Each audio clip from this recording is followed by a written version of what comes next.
Ngulja e opozitës tani, për të bërë të njëjtin gabim, 2 herë me të njëjtën çështje, unë këtu nuk e kuptoj. Lavdrimi thotë që ata i kanë numrat, ata bëjnë si duan vetë, me të logjik, edhe në parlament, opozitës duhet shkoj fare, sepse ata i kanë votat edhe bëjnë çfarë duan. Opozita duhet shkoj dhe madje duhet ketë dhe idenë e vetë, projektin e vetë për ndarjen administrative, si e mendon, dhe nesër, kur socialistët ta bëjnë si mas kokës tyre, të dalin në rrugë dhe të thonë popullit, s'ke shërbime ti, po, ja kush ta bën. Unë, projekti jonë thotë, t'jenë kaq njësi, t'kenë këto kompetenca, t'kenë këto menaxhim buxhetesh e kështu me radhë. Pra duhet shkoj dhe duhet shkoj me projekt, jo duhet shkoj thjesht për të zënë politikisht aty në komision. E qartë. Ysti ka kaq kohë Partia Demokratike që e ka kuptuar që ka bërë një gabim me tryezën e mëparshme të reformës territoriale. Dhe përsëri tani po e bojkoton duke përsëritur gabimin. Ai gabim janë pasojat që sot ne po themi ka dështu reforma territoriale. Pra gabimi i Partisë Demokratike atëherë që s'ka marrë pjesë në reformën territoriale. Ka qenë edhe më e fortë, PD-ja atëherë, më e madhe, edhe diktonte edhe më shumë, edhe s'kemi qenë 12 vjet me vonesë. Pra kemi qenë sa kishte fillu ky.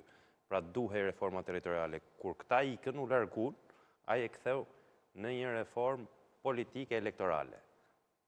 Pra nuk bëri këto që thot mentori, nevojat që duheshin për fshatra që po braktiseshin ose që ishin minore në fakt, po çfarë tha, po i marrë dhe po i bëj vota për deputetët, vota për bashkit e gjitha më radhë. Pra ajo reformë u nis për territoriale dhe përfundoi në reformë elektorale e Partisë Socialiste.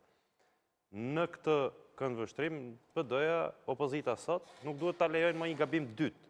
Sigurisht ata i kanë votat. Ata mund të bëjnë votat edhe për Don Rama sot mund të bëjnë votat edhe për ndryshu kushtetutën. Se ka para, i blena ishte deputet. Po pra, mund të bëhet edhe mbret, pra hipotetikisht i bën gjithaj se i ka shumë para sa ti marrë 10-15 deputet sa i duhen edhe mirupafshim. Po opozita është aty.